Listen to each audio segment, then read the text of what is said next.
नमस्कार, good morning सम्पूर्णमा स्वागत छ नयाँ दिनका साथ नयाँ भिडियोका साथ। हामी छौँ अहिले चन्द्रकोट गाउँपालिका 2 विश्वकर्ममा। हामी आज जाँदैछौँ दिब्रुङ देवी मन्दिर।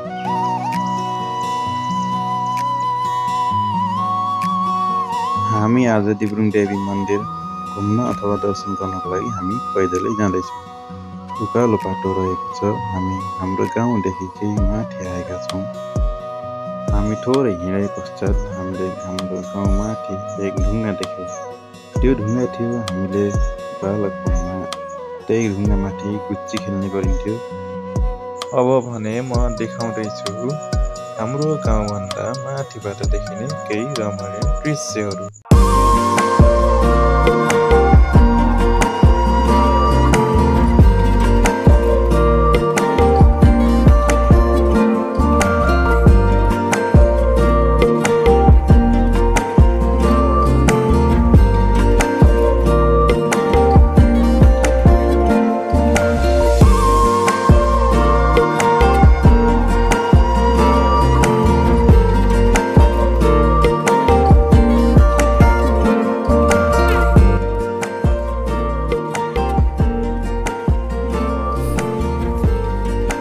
छत्ता हेर्दा घर जस्तो देखिने अथवा भत्किएको घरको चक जस्तो देखिने यो हो बाघखोर, जसको नामाकरण बाघखोर भनेर राखिएको छ।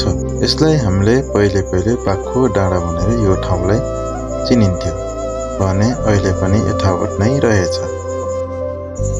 केही बेरको हिँडे पश्चात हामी एकदमै थकित भइसकेका थियौँ। पसिनाले कपडा भिजिसकेको पनि थियो। हामीले थकाइको महसुस नगरी हामी फेरि उकालो लाग्यौँ।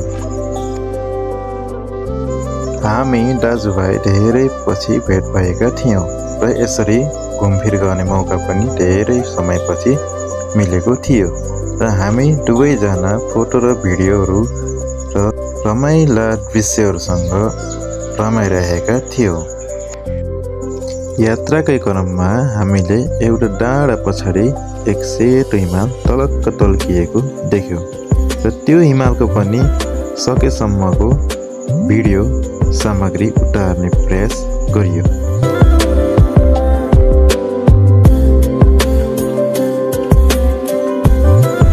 हिँडाइ एकदमै कठिन थियो, लामो पनि थियो, साथसाथै उकालो पनि थियो। हामी हार नमानिकन अगाडि बढिरहेका थियौँ।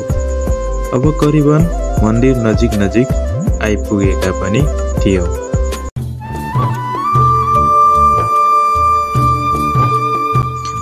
हामी हाम्रो गन्तव्य मन्दिरतर्फ लगायौँ र हामी मन्दिरको नजिकै पनि आइपुगेका छौँ।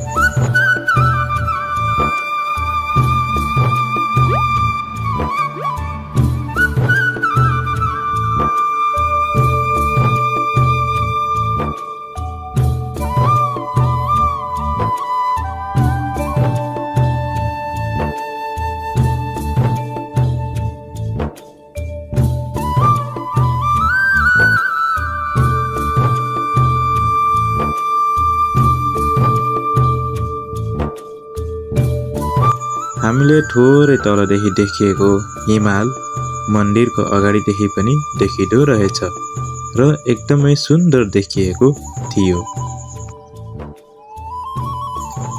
बिहानको उज्यालो घाम सँगसँगै रङ्गी-चङ्गी ध्वजाले सजिएको मन्दिर अथवा रङ्गी-चङ्गी कलरले सजिएको मन्दिर एकदमै आकर्षक देखिएको थियो।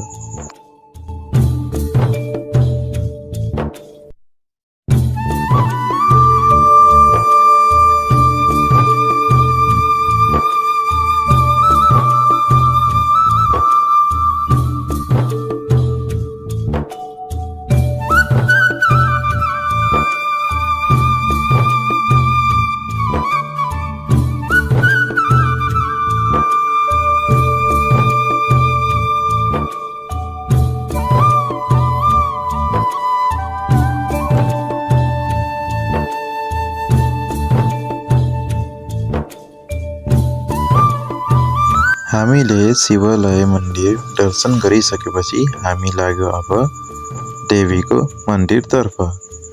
जाँदै गर्दा यो देखिने घर जस्तो जुन यहाँ पूजापाठ गरेर खानाको परिकारहरू पकाएर खाने गरिन्थ्यो।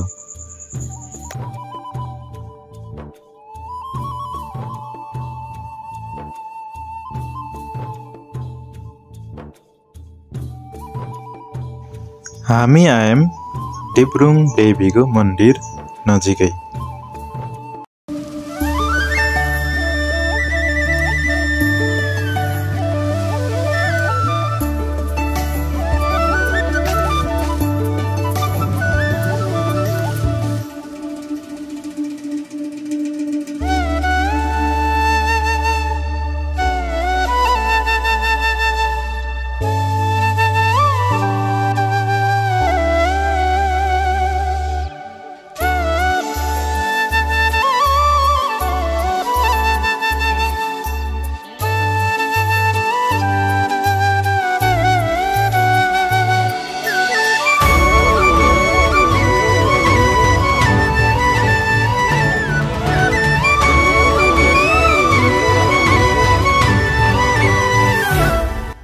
केही समयको पूजापाठपछि हामी लाग्यो फेरि फोटो र भिडियो खिच्न तर्फ।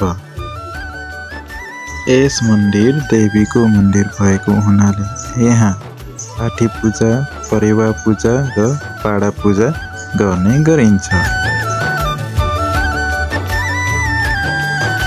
हामी पूजापाठ गर्नको लागि बिहान खाली पेट गएका थियौँ र हामी अब पूजापाठ सके पश्चात हामीले केही खानेकुराहरू पनि लिएर गएका थियौँ। अहिले भने मन्दिर नजिकै एकजना दाइले पसल खोल्नु भएको रहेछ। हामीले त्यही पसलदेखि केही खानेकुरा लगेर खाने निर्णय गरियो। हामीले त्यही पसलदेखि केही खानेकुरा लिएर गयौँ।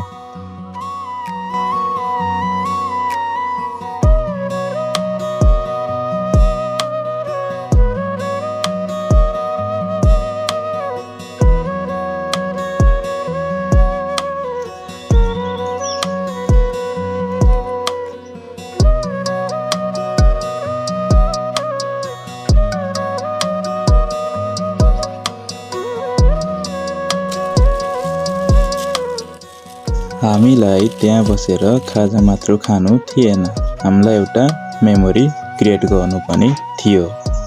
त्यसैले हामी एक डाँडामा बसेर खाजा खायौँ। हामीले केही समयको विश्राम र केही समयको खाजा खाए पश्चात हामी फेरि पाडा पूजा गर्ने ठाउँ हेर्न भनी उकालो लाग्यौँ।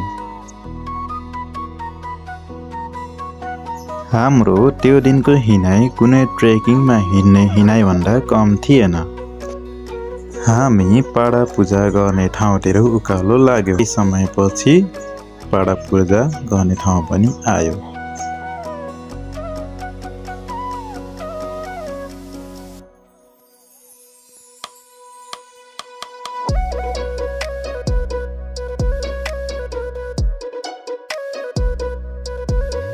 यो नै थियो देवीलाई एउटा भाक्कल स्वरूप चढाइने, जहाँ पाडाको पूजा गरिने ठाउँ।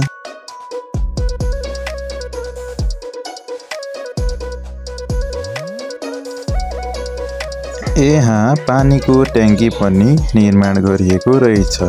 केही समय पहिले यो ट्याङ्की थिएन र हाल पानीको लागि सहज होस् भनेर पानीको ट्याङ्की निर्माण गरिएको रहेछ।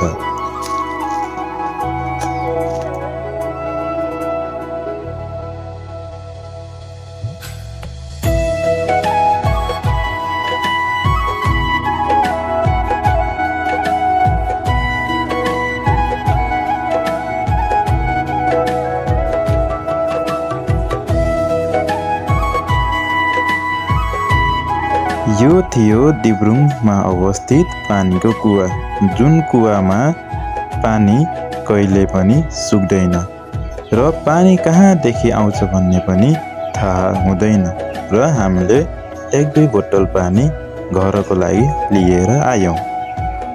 हामी चाहिँ अब ओह्रालो हिँड्नुपर्ने थियो। ओह्रालो हिँड्नुको लागि सहज होस् भनेर मैले केही टेक्नको लागि लाठी काट्दै थिए।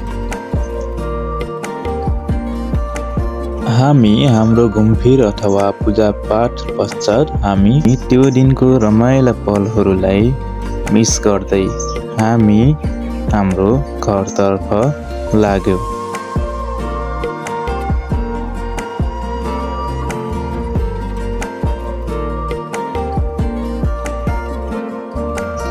हामी यो पनि सम्झिँदै सोच्दै पनि थियौँ कि फेरि पनि यस्तो दिन आउला कि नआउला, र यसरी नै सम्पूर्ण भिडियो सामग्री कैद गरी लिनुमा एउटा सम्झना स्वरूप पनि लिएर आएका थियौँ। हस्त तपाईहरु माझमा यो भिडियो प्रसारण गरिरहेको छु। तपाईहरुले हेरेर लाइक, कमेन्ट, शेयर गर्न नभुल्नु होला।